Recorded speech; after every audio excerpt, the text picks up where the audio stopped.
Goeienaand. Cheese, niet cheese, peas, ja. Kijk, ik denk maar nou.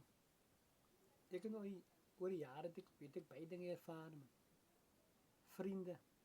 Zie je school in elkaar met vrienden. Jouw vrienden, mijn vrienden. We kennen elkaar. Maar ik heb geleerd. Ik heb geleerd hoe vriend, wat vrienden zijn story is. Vrienden, dat is misschien daar. Ik heb gewoon voor jou, ik heb jou hamer nodig.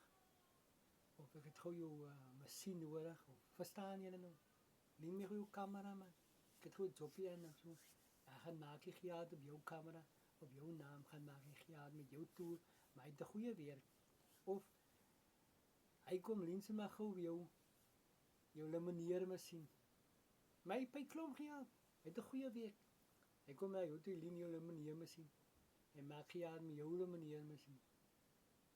Verstaan je? Of even enige dingen. Hij krijgt een jobje. En we gaan een pijp gaat rechtmaken. En ze zien, hij komt in jouw tools. Dan gaat doen hij plannen weer met jou geld, met jouw tools. Hij pay voor je niet voor jou.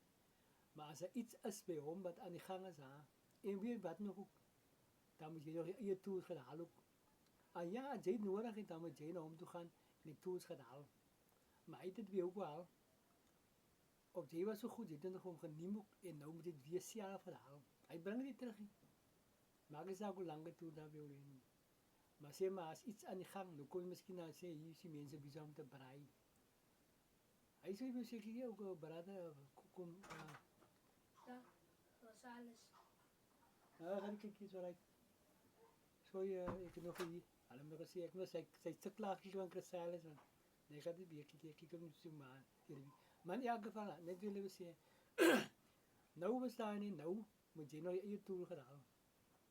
Of je gebruikt die tool, je brieken stukken, ik zet het stukken bij ons neer. Hij zei dat, hij zei net, dank je, ga niet, aan de avond. Maar als hij een stukje vlees brei, of als een partykie bezet, en dan zei niet voor jou, kon hij niet wie wat ik het ervan, dat is je vrienden niet, man.